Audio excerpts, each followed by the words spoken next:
We have to become the person we are meant to be first, to live the life we are destined to live.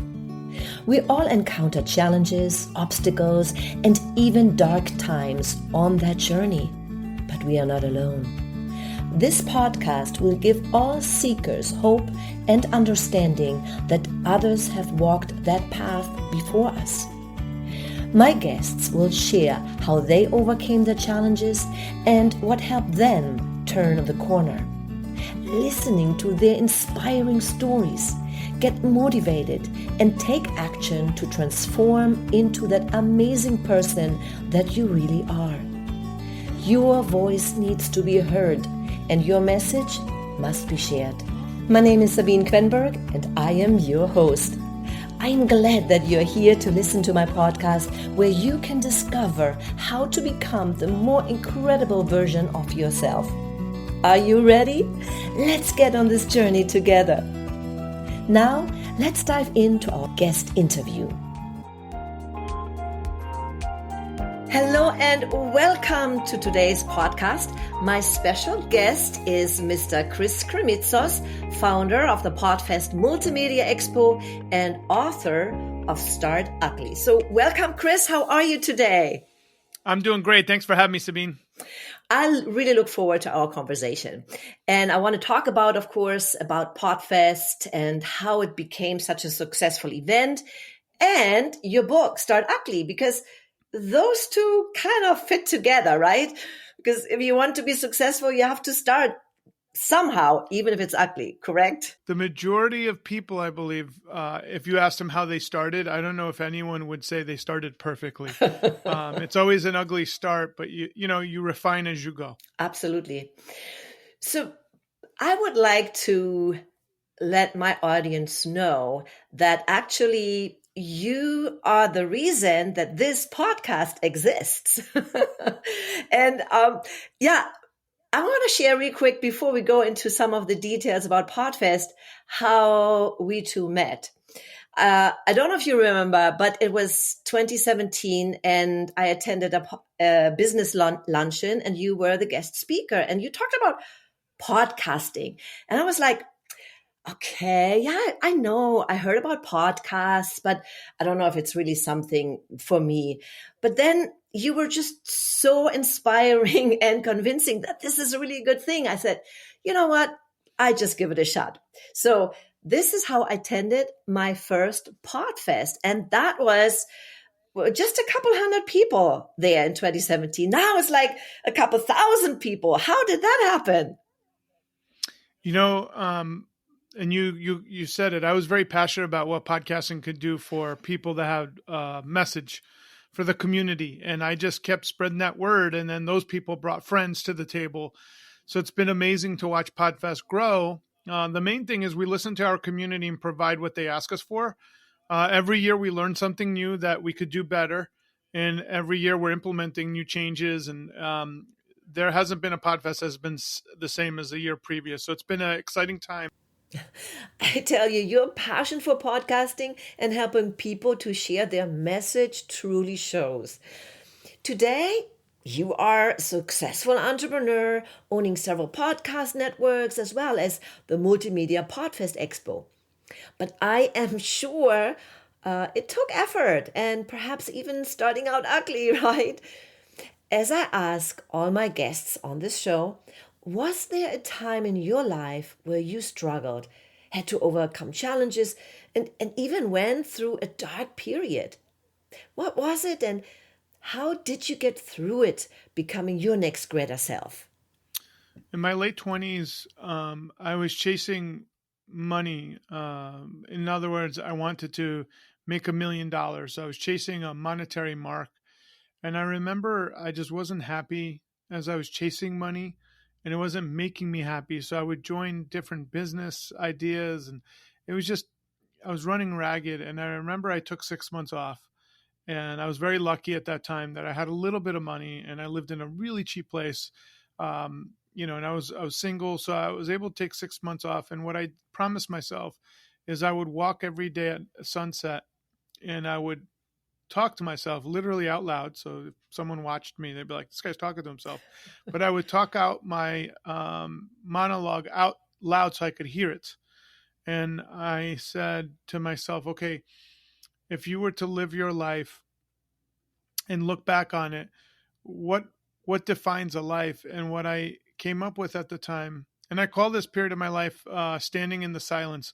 So I took all the noise out of my head so I could stand in the silence of what I wanted. So in order to know what I wanted, I had to clear out all the garbage in there. And then once that was cleared out, as I would walk, there was silence. And in that silence, I was able to recreate. And what I created was I envisioned a life that was rich with memories. And those memories were from shared experiences with people. And then when I thought about shared experiences, I thought about the great family times I've had. So I said, how can I recreate a family? And then events are times where we all share them together. So that's why I've done so many events. I've gotten to share so many experiences. And that was an intentional thing. So for me, I don't do the event. The main reason I do the event is to have shared experiences with amazing souls. So that's kind of my trajectory. And then shortly after that, I actually launched my first event. I had 100 people there, and then the rest is history. We've done over 2,000 events since then. I will say that they do get stressful at times, but I've learned throughout the years to navigate that. But it's just something that I really enjoy, not all the work that goes into it, but the payoff of the shared experiences with other human beings and the memories and the relationships and all the friendships I have from all of these events, but really they're communities. Yeah. And what you said was just so profound. When we chase money, that's not the true meaning of life and fulfillment of a fulfilled life, but rather what can we do to make a difference and enjoy ourselves in the process. Money is not everything, even though it's important too. But I believe when you do something that you love what you do and make a difference, the money will follow. What was that defining moment? So you said you did this for 6 months, and I love what you said, standing in the silence, because only when we can block out the noises are we open to receive. When we let go of the old that doesn't serve us any longer, are we open to receive? Do you remember a moment that was like, that's what I have to do now? I have to do more events. Was there something like that? There was a moment where I envisioned myself with business owners and business people because I was like, who can I serve where I could help? And I thought the small business community was one that I could add a lot of value. What I do remember is I envisioned it, but the thing that was defining for me is literally 6 months later, I was standing in front of a group of business people to the point where I froze on stage, not from stage fright, from like the emotional impact of like, holy crap, I was just thinking about this 6 months ago. And here it is manifested literally right in front of me, picture perfect. I realized in that moment how powerful our thoughts and our actions can be when aligned perfectly with our mission. So it was just a very unique moment for me. I remember someone's like, "Hey," I snapped out of it, but it seemed like a much longer time, I'm sure, than it felt to the audience. But it was amazing. That moment was a defining moment. It was at the DoubleTree Hotel. I still remember it on stage. When we have those moments, we never forget those, because then you know what you said, you are aligned. When I created my first CD, I was in Nashville and I had no idea how to do it, whatever. But people said, you have to put your songs on a CD so we can take it home. And I said, okay, I will do it. And when I listened to the songs, I had that similar experience, what you just said. I mean, I was in that state of acceleration, and my heart was pounding, and I knew that this was the right direction I needed to go. So I totally get it. And it's such a great experience. And you, with now what you're doing, helping so many others to create that experience by creating their podcast and really feeling they're making a difference. So that's beautiful. Now, the other thing I want to talk about is your book, because oftentimes people don't start because they are afraid that it's not good enough, that they don't know enough, that they are not enough for whatever reason, and they never start anything. And I read your book and you share a story, and that's great. So tell us a little bit about how you came about writing the story. What was so important?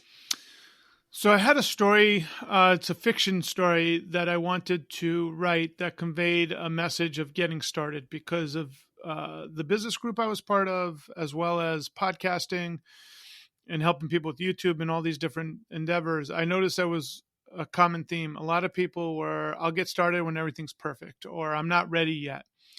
And because I've done so many meetings, you wind up seeing patterns over the years and the thousands of meetings. One pattern you'd see is someone spending 2 or 3 years to get ready.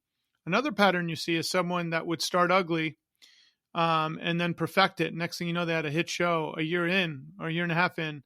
Meanwhile, the other person's still not ready because it's not perfect yet. Let me pause this interview for a minute to ask you this. Have you thought of sharing your message or expertise with a greater audience and get paid for it?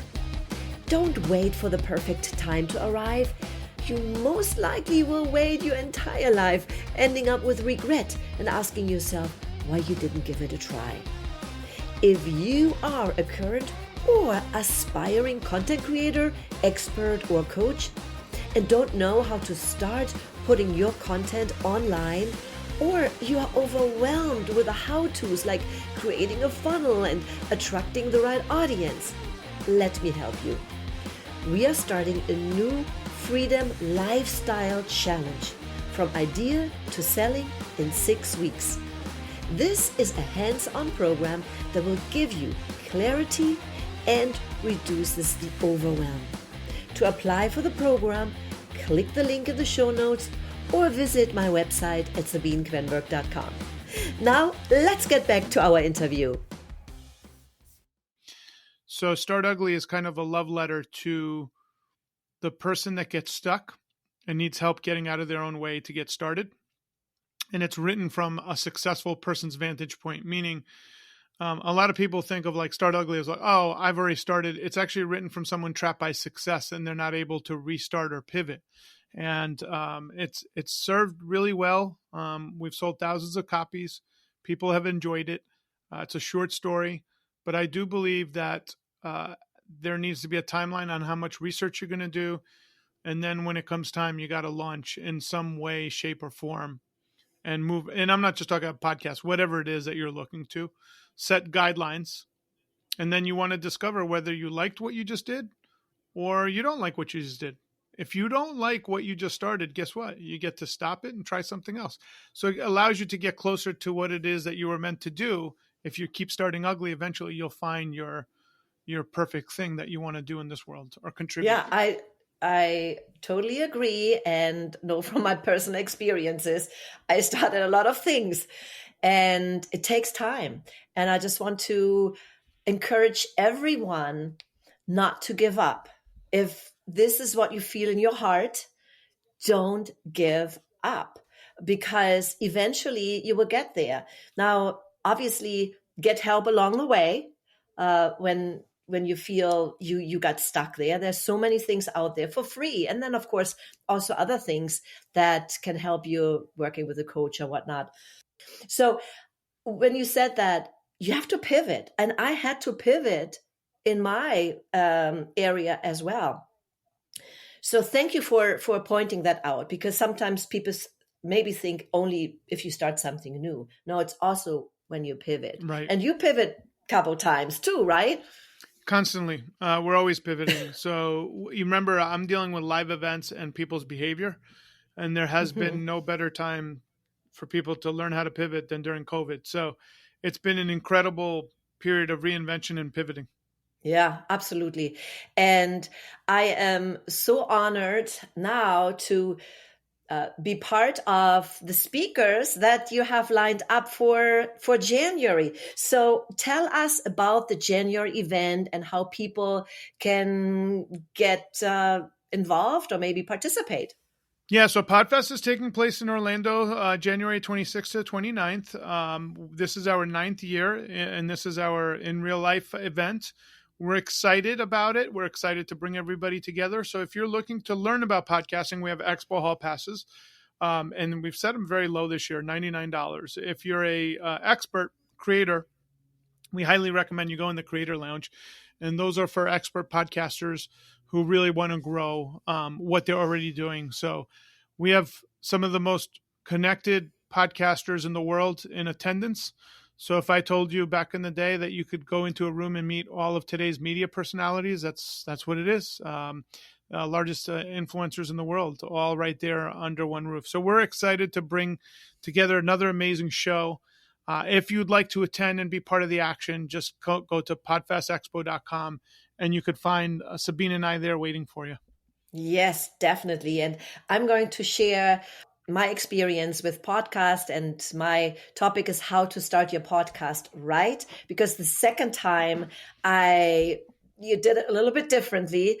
And so I'm going to share with everyone who wants to start a podcast. I will share my mistakes and also how I got to where I am today. So I hope if you're listening, if you're interested, I definitely have all the information in the show notes. But for right now, I just want to say thank you, Chris, for sharing your information, yourself, your story of how you overcame that challenging time in your life, and just sharing who you are and sharing the Podfest that you created. And I cannot be more thankful to have met you, because of that, my life shifted a little bit as well. Thank you, Sabine. I appreciate that. What a great interview. And wait, there is more. But of course, first, I just want to give my gratitude to the wonderful Chris Krimitsos, founder of the Multimedia Podfest Expo and the author of Start Ugly. As we are airing this episode, it is December. It's the most wonderful time of the year. Yes, 'tis the season to be jolly and giving. And with that, I want to give you a gift. And this is a free ticket to Podfest 2023 in Orlando, Florida. Yes, if you want that ticket, just put in the comment section, hey, I'd love to have a ticket for the Podfest 2023. And if I have more than one reply, it will be a drawing. And if you are interested, let me know in the comment section. Just put it down there. And there will be also a link in the show notes that you can send me an email or just DM me on my social media. This is it, my friend. And as always, if you liked this episode, we appreciate a 5-star review. And if you could write a short review in the App Store, that would be fantastic. I really appreciate it. It helps out with the algorithm and gets this podcast in front of more people. So thank you very much for being here today. And as always, follow your dreams, serve from the heart, and live the life you imagine.